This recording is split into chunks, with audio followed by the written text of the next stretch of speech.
For those So welcome everybody. For those of you that don't know me, I'm Cynthia Van Zell. I'm the Executive Director of the Mansfield Downtown Partnership. And we really want to thank everybody for attending. We have a great group. We have a lot of people that responded. So thank you again for that. We're really excited to undertake a strategic plan for downtown stores. We have done a few of these in the past, and we were at a point where our 5-year plan had lapsed and we were ready to engage a group to work with us. And so we brought on Street Sense, a great team that we've been working with for the past month or so, couple months.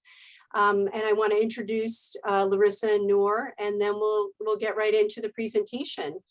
And I did want to let you know before that the presentation will also be available on the partnership website tomorrow at some point. So you would be able to view that again, and we will have it available. So first I wanted to introduce Larissa Ortiz. Larissa is the Managing Director for Public Nonprofit Solutions section of Street Sense. And Noor Asri is the Assistant Director of the Public Nonprofit Solutions.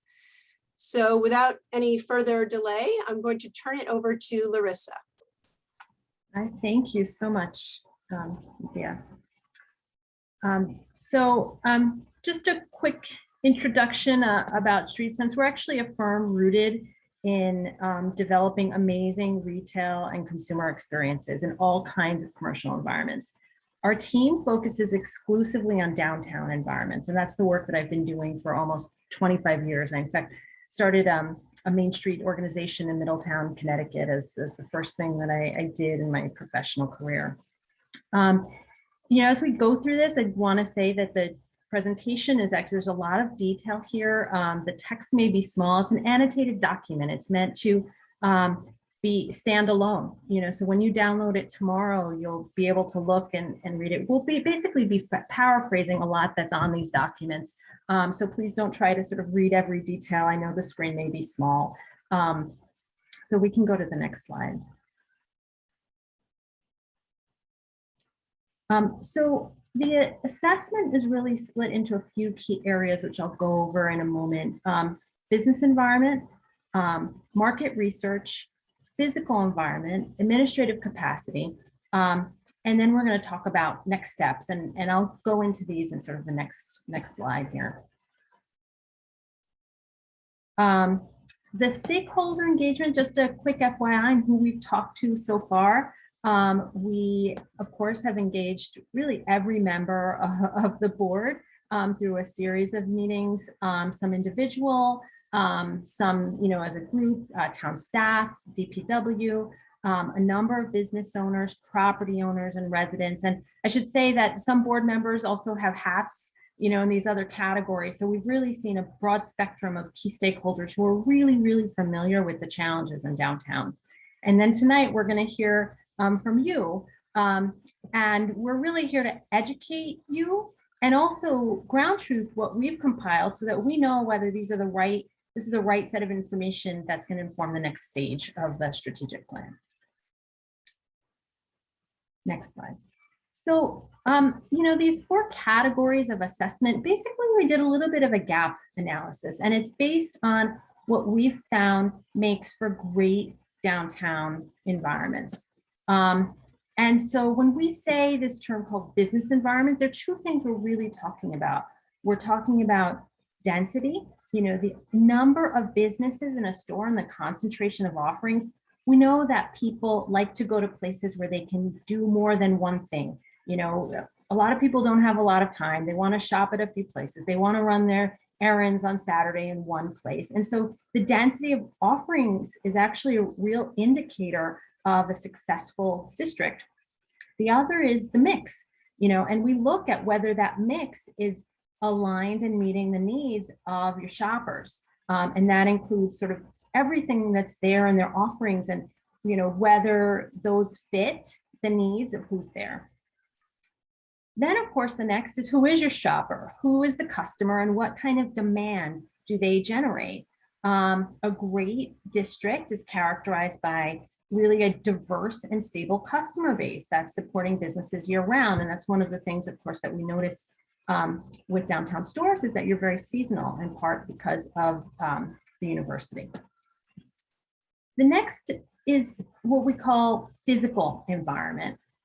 It really refers to both accessibility and visibility. How easy is it to get to and from your downtown? And we call this the path to purchase, and it's however anybody chooses to get downtown. We want to remove any impediment. We want to remove all the friction, whether they get there by car, and in your environment, most likely they do, whether they're walking, certainly we know students are walking, whether they're biking, whether they're using micromobility, e-scooters or bikes, or even public transportation. So we want to make sure we've assessed all of that and made it as easy and convenient for them to get to and from downtown stores.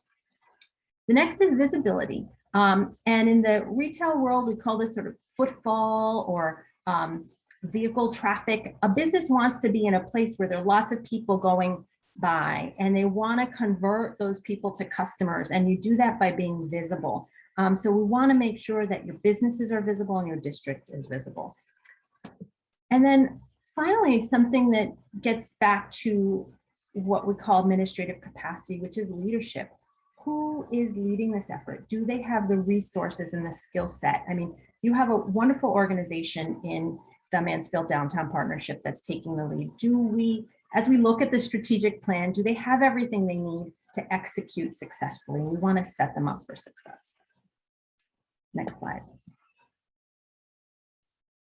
So, walking through each of these, I want to talk about what's working, what are your strengths and opportunities in the business environment. And when we looked at what's around you, we were frankly really pleasantly surprised by the number of outdoor recreation activities and destinations that are drawing visitors to your region. And we know, if you're like other regions, that a lot of these destinations have seen an increase during COVID. So it's a great opportunity to build off something that's growing. And there are also some opportunities for your property owners to grow their offerings, particularly in general apparel, furniture, and other categories. We call that GAFO. And also maybe better differentiate your dining and food and beverage offerings. On the flip side, when we're talking about the business environment, we're talking about tenants, right? There's often an expectation that a downtown organization controls what tenants occupy what spaces. And I think that's one of the things we need to educate folks on, because we're here unequivocally to say that you can influence, but you cannot control the tenanting decisions of private property owners. So that's the rub. And how do we make sure this strategic plan recognizes that and embraces the role that is appropriate for this organization while working with property owners to improve mix. The other thing is your mix is really neighborhood serving. And a lot of the visible locations within downtown stores are non-retail uses. So it sort of reinforces that some of the offerings maybe are not quite as interesting or unique as you'd like them to be. And then finally, I think COVID took its toll on downtown stores. Your vacancy rate is up, but we will say property owners are sort of confident maybe this is temporary and that those vacancies are limited to areas with really limited visibility, like Wilbur Crossway. On the consumer market, we see opportunities to get you into better balance and to really attract visitors from the region because of your outdoor recreation opportunities rather than just the area. And on the flip side, I will say there's some sense that maybe the mix is not as eclectic and local as residents would like. Next slide. On the physical environment, your downtown is so well maintained. Mansfield Partnership, property owners all contribute in a variety of ways. And even with that, as in every place, there are opportunities to improve things like, your public space activation and how it aligns with your customer base, and, how can we better connect to these regional recreational assets that really do set you apart. On the flip side, you've got competitive districts with amazing character, but they're also older with lower rent opportunities. So Willimantic, Putnam, and Manchester. And as I said, it's sort of a little hard to tell what's there. A lot of downtown is hidden from view. And then finally, with respect to admin capacity, the Downtown Mansfield Partnership, their role is a convener. and almost like a translator between the public sector residents and the private sector, your owners. And all of those needs have to be considered and balanced. The good news is you have new owners who seem interested and willing to work in partnership with the partnership, and we do need them at the table. Meanwhile, we want to focus the partnership on what we know is in their lane, which is helping drive visitation, supporting existing businesses through a variety of efforts, branding, marketing, and public space activation. And this is not to say that private property owners are off the hook, because we would very much like to explore developing relationships with them and developing a more robust tenanting strategy with them. But we want to recognize what the partnership can and can't do. And then again, on the flip side, we need to develop a long-term and more diverse set of funding opportunities for the partnership, and make sure that the partnership, with its now current staff of 2, right, Cynthia, has the manpower and the resources to execute on this plan. So with that, I'm going to hand it over to Noor. Hi, everyone. As Cynthia mentioned, I'm the Assistant Director for PMP at Street Sense, and been working closely with Cynthia and Kathleen on developing the strategic plan and conducting this diagnostic in this first phase of work. I get to go into detail on some of the things that Larissa's mentioned in that SWOT analysis and take you behind the scenes of why we've come to some of these highlighted findings, and walk you through our thinking behind how we've landed where we have today. So the first real section of analysis we did was around the business environment. So that's all around your tenant mix, your anchors, and your destinations. When we look at what's currently available in downtown stores, and we're really talking about some of these parcels or properties that have been highlighted here on the map in the different colors. That's, you know, what we've heard from a lot of stakeholders as they define downtown. This is really the area or the vicinity they're thinking about. Your anchors and destinations are, you know, a lot of locally drawing neighborhood service anchors. That means, you know, your postal office, your healthcare, medical institutions, daycare center, educational institutions, the things that we need from the day-to-day, week-to-week as local residents or local students in the region. So we're really attracting folks that are within the 10 to 15-minute walk or drive of downtown stores. But when we pull out just a tiny bit from downtown, we start to see an ecosystem of a lot of different kinds of anchors and destinations relating to outdoor recreation. You have, you know, a really unique mix of trails, conservation areas just outside of downtown stores, and obviously you have the sports destinations on campus that attract, you know, all of your sports enthusiasts from across the state and across the Northeast region, and then also cultural institutions on campus as well that draw what we call atypical visitors. So it's not your local residents within the 10 to 15-minute walk or drive. They're coming from much further away for outdoor recreation and leisure activities, and they also might be coming year round when games are on season, when the weather is nice to go outside on a trail. I really think that might be an opportunity for downtown stores to leverage in driving foot traffic into stores. When we look at your tenant mix, almost like your door-to-door analysis, what currently exists in downtown stores? If you're available over 190,000 square feet of ground floor commercial space, only about half is occupied by a retail tenant. I think Larissa mentioned this earlier. And of all those retail occupied spaces, half by neighborhood goods and services tenants. When we say neighborhood goods and services, we really mean the types of retailers you're going to on a regular basis, day to day, week to week, for groceries, for personal care. Those are what we term as neighborhood goods and services. So what you see here in orange, your pharmacy, your grocery stores. And you have a very small, and then the next big category is really your food and beverage, which you see here in the map in red, or your restaurants, whether it's casual takeout or dine-in restaurants. Those are all sort of your spaces.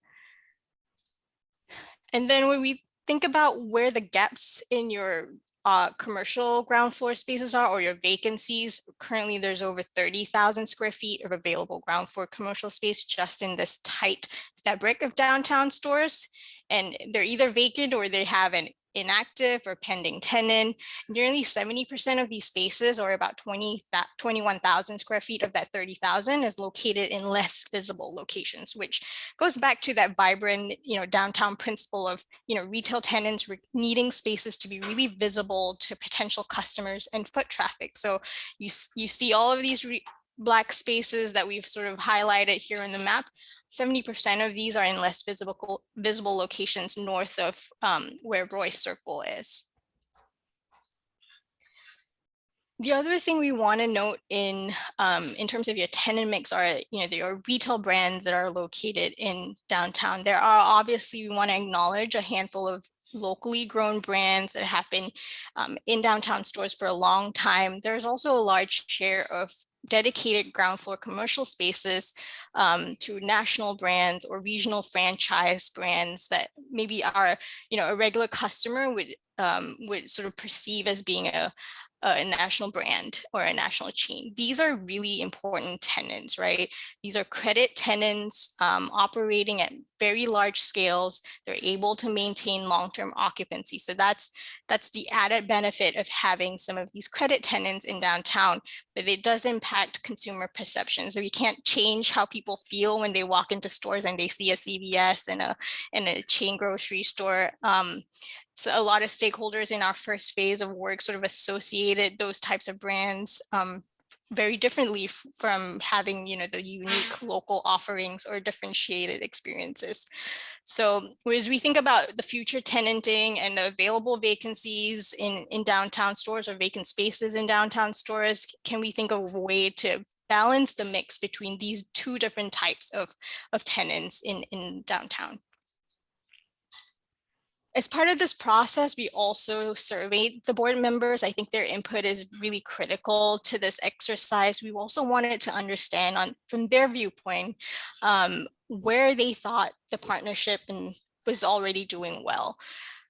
I think across the board, board members shared, with regards to retail mix and the quality of existing retail, the performance is sort of below average or weak.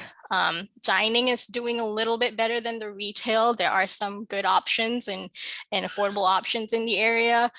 Shopping hours are good as well. A lot of retailers are reliably open when they need to be open. I think it's the retail mix that sort of scored or performed a little lower than other categories. So we took a look at, well, what are the opportunities for retail? If we want to start to think about filling some of those vacant spaces, which categories of retail is there opportunity in? So this is by no means a robust retail market analysis. This is really just a leakage analysis comparing what demand and spending that might be from local residents with the supply that currently exists. So where you see the yellow bar is sort of longer than the red bar, that's where we see opportunity. There's more demand than there is supply. And the categories where you see that happening are ones lower on this list, like general merchandise, clothing and accessories, sporting goods, hobby goods, books and music, some of the GAFO or general merchandise, apparel, furnishing categories that Larissa mentioned earlier. Even though there is demand, we really do want to caveat that across the board in the industry, the retail industry, nationally, these are categories that are facing the most competition from online sales. So that we have to bear that in mind. We also have to bear in mind that on campus, there are existing GAFO retailers like Barnes & Noble that are serving that sort of gap in service offerings.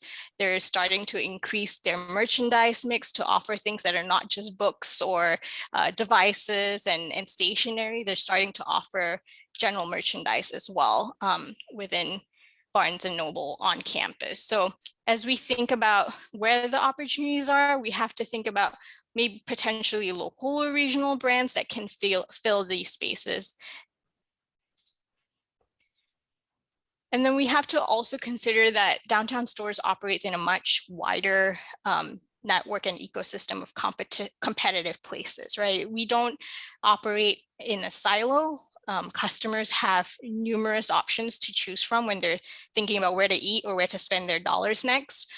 So we looked at some of the competition in the immediate area, and obviously right off the bat, within the 10-15 minute walk, your competition is on campus. And we have to bear this in mind because a large section I'll show you later of our customers consist of students, of faculty and staff at UConn. So within that 15-minute walk, we do have competition, particularly in food and beverage. We have all of our sort of fast casual offerings to the northwest section of campus, also close to where a lot of the student services are as well. So, as we move forward, we have to think about offerings that are complementary rather than competitive to what's already on campus. And then we pull out even further, thinking about residents who have vehicles to get even further away from downtown stores, if they're thinking about where to dine in the evenings or where to shop for groceries. There's far more offerings within just your 15-30 minute drives. We heard from a lot of stakeholders, if you're thinking about locally getting more groceries, you might head down to Eastbrook Mall. If you're looking for some differentiated dining offerings, you want a night out at a restaurant, it might be Willimantic on the main street, might be all the way out in Putnam. And then if you're looking for a reliable, I know I'm going to be able to get my clothing in this size and this brand, you might be going to one of the malls that are within 15-30 minute drive, and there's plenty of those.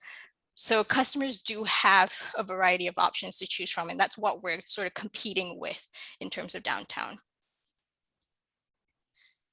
There are different competitive factors when we think about these different places, right? Obviously, your shopping centers and malls, your single owner environments, they're competing for customers' dollars in general merchandise, apparel, and furnishings. Because when you go to one of these malls, you're going to have at least 10 to 15 other stores that you can cross visit and spend money at. These are centers that are tenanted by national brands. They are already struggling with vacancy, not unlike downtown stores. And these sites are actually well positioned as future mixed use redevelopment sites. So another sort of competition element to think about in the future when some of these sites start to also have residents living on them, living on the sites as well, or institutions for workplaces. They're all going to be competing with downtown stores. So I mentioned earlier this trend of shopping centers turning into mixed-use redevelopment. It's not uncommon in the country, let alone the state. Some of these examples are local to Connecticut. These are well-positioned pad sites, what we call redevelopment pad sites for new development to occur, and they might look almost identical to what downtown stores currently looks like in 5 to 10 years. So we need to think about how we can maintain competitiveness with some of these shopping centers and malls as well. When we think about your main street or your traditional downtown competition, Willimantic, your Manchester, or your Putnam, these are competing with rent, right? These are traditional older destinations, downtowns. Their building stock is much older, so there are greater challenges in the private property. They're Class B or Class C storefronts. They require a little bit of work and upgrade, but these are very enticing for local brands and local businesses because these are locations that are far more affordable in terms of rent. So as a result, these destinations are mostly tenanted by local businesses. They have unique brand identities. They're able to do this because they brought the cost down for the tenants to be able to do so. So where does downtown stores sort of lie in that spectrum of all these competitive places just within the region? We're sort of right smack in the middle, right? In some ways, we do reflect some of the factors similar to the shopping centers and malls in that it's almost a two property owner environment rather than a single own. You only have major property owners for downtown stores who have a pretty significant control over what happens in your commercial storefronts. And then in other ways, there are opportunities to be like Main Street and downtown because you're a college town. You have young population living very close to downtown that have, the sort of appetite for cultural and arts entertainment offerings, and they're all there most of the year to participate in the public realm. But we have to keep in mind the real estate factors that limit us from becoming a traditional main street like Willimantic, Putnam, or Manchester. And that's really comes down to rent competitiveness, especially when you compare yourself with a historic main street property, which has lower debt service and taxes. It's really hard to compete for tenants, especially local brands or small businesses, the ones that a lot of local residents have shared with us they would prefer to be in downtown. It's difficult to offer competitive rents to them because of the new built property that currently exists in downtown stores. So let me walk you through this diagram. On the left, you see what a property owner in either a new built property like downtown stores or a historic older property in, say, downtown Willimantic has to deal with, right? They're paying debt service. So you'll see the black bars on the left as something that downtown stores or a new built property would have to deal with, which is much more debt service compared to a historic property. Far higher property taxes that they're paying compared to a historic older property. So as a result, they're having to charge much higher rent to their tenants to sort of pay off some of these elements, the debt service and the property taxes, when you compare that with a historic older property.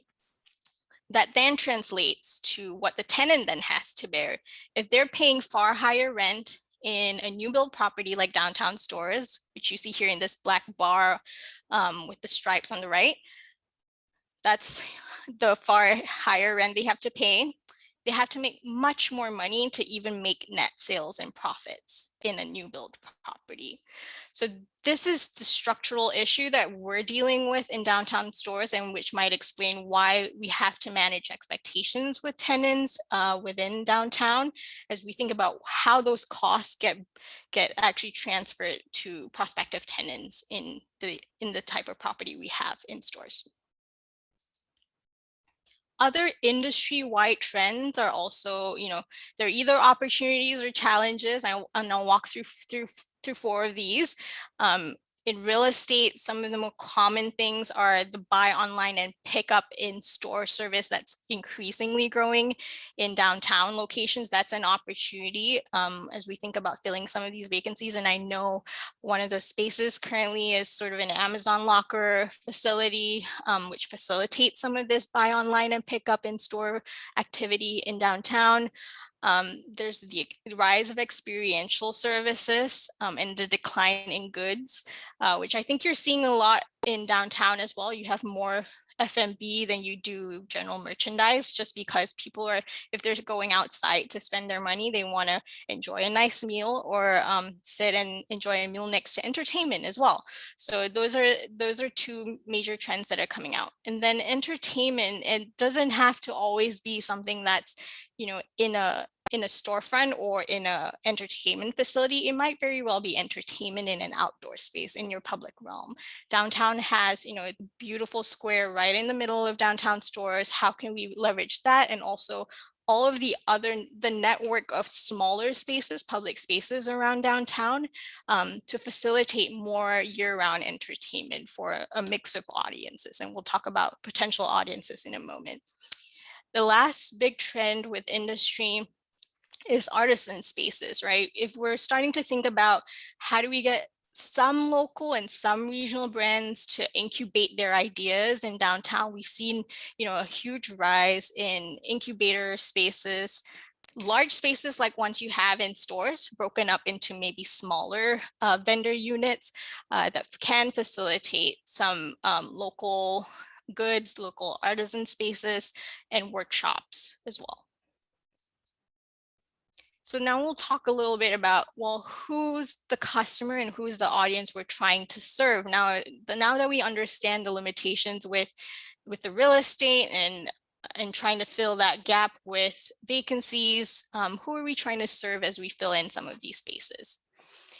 The reality is downtown storage really has to balance the needs, the spending powers, the lifestyle preferences of both, your resident group who are older, higher median incomes, but also your younger student demographic, those who are more diverse, so that we can ensure that there's year-round business and vitality. To supplement that missing half of the customer base outside of the school semester, we're also going to need to attract those atypical visitors that we talked about earlier, who might be coming to the area for trails or for outdoor recreation or for sports and leisure on campus, who are coming from much further away for one-off events. How can we get them to also spend dollars in downtown stores before or after some of these events or activities? So we have to be able to sort of fill the gap when the students or the faculty aren't around all year with some atypical visitors as well. So that's the reality that we're faced with in terms of your customer breakdown. And when we think about your programming and events, then how do we where are the gaps that we're seeing right now with programming and events? As we think about, well, there are students who might be there Gen Z, you might also have some staff who are young professionals, and then you might have faculty who have families with children. It's sort of a full spectrum of audience profiles that we're trying to meet here. Right now, Downtown Stores is meeting all of these sort of where you see the pluses and filled in times of day. That's where we are meeting the needs, right? We have summer stroll in the evenings and afternoons, on weekday, in the summer. These events might be more tailored to local families and young professionals. Some of the summer concerts on the square, again, mostly evening events in the summer. Very few events that you see here are in the spring or in the winter when the students are around. Is this an opportunity as we move forward, as we rethink where we fill the gaps in programming and events to meet college student needs when they are here in town? Again, with the survey from the board, for the most part, I think everyone thinks that we're doing an okay job. We're good on the kinds of events that we have, the marketing we're doing. Business owners share that maybe sometimes they don't have all of the information. They love to be more aware of what's going on so that they can tailor their deals or their promotions. But for the most part, we're doing okay on events and marketing, and we should be doing even more to support more spending and dollars in downtown. So when we think about the spaces where we can do some of this marketing or these events and programs, we look first at your visibility. And that always comes down to signage. Can someone tell this is Downtown Stores, this is where I need to spend my money, and this is where the events are happening? Right now, you have limited signage that help customers navigate to your points of interest, to parking. We don't quite have a sign that reflects the character or the identity of Downtown Stores as being co-located with this anchor institution, UConn, and with all of the local trails and outdoor recreational facilities that are around.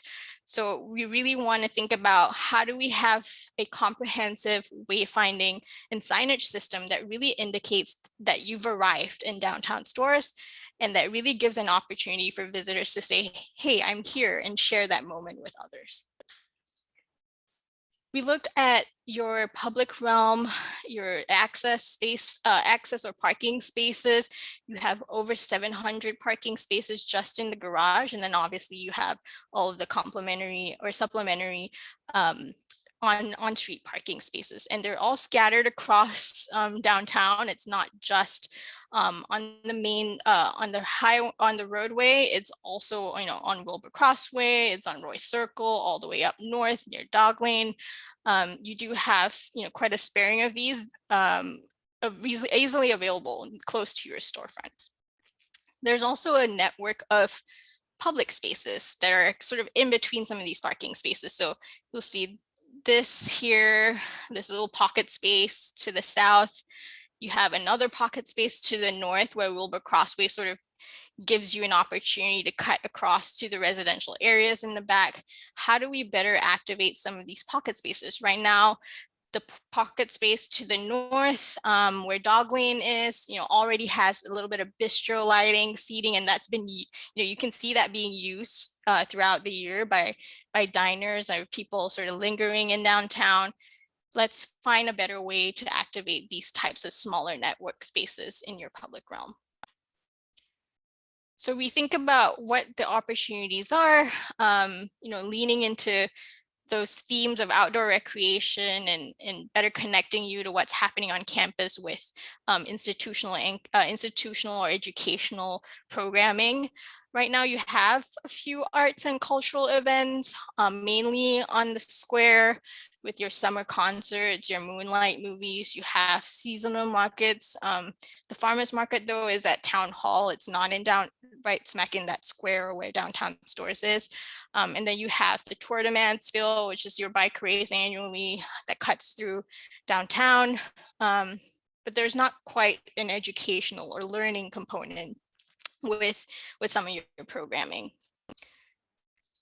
And then your ambient spaces, the smaller spaces, it's a little different what you can do in those smaller spaces. So we're thinking about smaller scale interventions like potentially a mural on empty walls, or lighting installations, which you have. You have your bistro lights by that courtyard near Muya.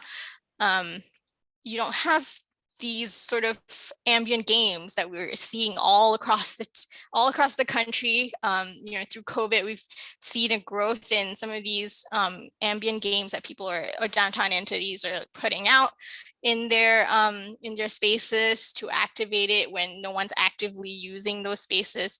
These are the kinds of things we need to start to think about as we activate the public realm. And then again, across the board, this is the sentiment of the board. So I'd be curious to hear what members of the public here on the call today feel about the performance of the partnership with the physical environment. I think everyone thinks that we're doing well with the public realm, pedestrian access and storefront conditions. Where we might be sort of performing a little lower on is vehicular access and micromobility access. And when we talk about micromobility, we're really talking about, your electric scooters or electric bikes or regular bicycles, lightweight vehicles that you use to get around closer destinations. Finally, we get into administrative capacity, and Larissa mentioned before, there's no point in creating a strategic plan that doesn't acknowledge who's going to get the work done. So we took a close look at what the current structure of the partnership is, where its role currently lies and where it might go in the future, or what it was before. We have to acknowledge where it's come from, and then also think about who's leading the charge on specific functions within the district. So, the structure is, I think most of you here on the call know, it is a 501c3 nonprofit organization, and it is a public-private partnership. That means, the town, as well as a private entity, in this case, UConn, has sort of come together to create this entity and to provide support to this entity, whether financially or with technical services. There's a 12-member board that oversees this district.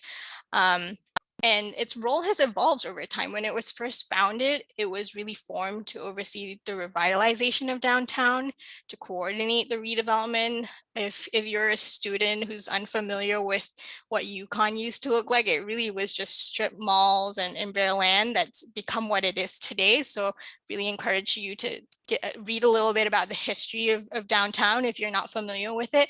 But the role has evolved, right? We've built downtown stores. What's next? And the entity has really been focused on managing the public realm, promoting downtown to residents, to students, faculty. And it has already served as convener of business owners and property owners and other stakeholders within downtown. The main charge so far has been to promote and market it so that it continues to drive dollars to a lot of these businesses. But of course, over the last year with the pandemic, that's become a really, really challenging and time-consuming task. So we asked the board, what's the future role, as we've seen what the partnership has had to experience in the past 18 months or so. what are our new priorities and goals? And the board shared that engaging and supporting businesses is going to be key moving forward. And so is business retention, growth, and attraction. We really want to see downtown thrive with a good mix of businesses, whether it be, national or regional chains or local brands. We really want to be able to foster business growth in downtown stores. That's in addition, of course, to all of these existing roles we've talked about. Who are the partners that we might be able to leverage moving forward as we think about this new role of downtown stores in terms of engaging and growing businesses? Board members shared that Connecticut Main Street might be a potential partner. Wyndham Chamber of Commerce, your local, small business development centers are another opportunity always. They have existing resources. They have the personnel with the skill sets to help businesses grow and to attract and retain businesses. These are some of the potential partners we'll need to begin to look at as we move forward with the functions of downtown stores. And then money, right? Financially, how do we get this done? Who pays for for all of this work that's going to get done by the partnership? Right now, the partnership is almost entirely reliant on two main contributors, the town and UConn. Almost sort of it's 50-50. Everyone provides the same amount of funding, and that sustains the current staffing and the current programmings. When we think about increasing that program and increasing efforts on the part of the partnership, whether it's a grant program to support businesses or a program to retain and attract new businesses, that's additional work on top of what the partnership already does. So we need to think about, as Larissa mentioned earlier, long-term viability and diversifying the income stream so that we can add to the financial power of the organization so we can do more and diversifying it so that we don't have to rely on just two of these annual contributors at the table. That's going to be mainly, corporate partnerships or partnerships with property owners. These are big contributors. Right now, the partnership isn't seeing, a ton of money coming in from individual members or from business members. Where we're going to see power is really in property owner support. And then on the day-to-day, who's doing the work, right? Right now, we have some of these key functions that you see here on this diagram on the right. These are just a very brief list. Obviously, under each one of these bullets, there's like 10 to 20 other tasks that are being done. But we wanted to start to map and see, do we have the capacity to even increase the function of the partnership? You'll see the partnership is made out of 4 staff members, and then it's supported by the town's Department of Public Works, supported by the partnership's board. It's also supported by some property and business owners. And each person has something to contribute to the game. But you'll see that 2 of the staff members is almost has a hands in on almost every single function of the partnership. And so as we think about long-term viability, making sure that they're being supported in their roles and their functions as well. And we want to acknowledge that everyone has sort of their own lane where they're the best player for downtown and what they're best at. And the partnership is obviously the best at the public realm activation and the events and programming. They've been doing this for years. The board wants to see them continue doing this. That's where they're good at. That's what they're good at. Business owners are good at promoting their own businesses, maintaining their own storefronts. The only avenue we'd say that they might come together is promoting downtown overall sort of downtown promotion and marketing.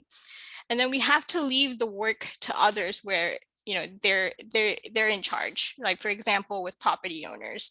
Property owners are going to continue to be in charge of leasing and general maintenance of their properties until the partnership sort of owns the properties in downtown. It's going to be on the onus of the property owner to manage leasing for their properties. And that means, all of those vacancies on the ground floors. But where we can help them out is to think through tenant improvement efforts. Can we help them think through tenant attraction efforts and support them in that role?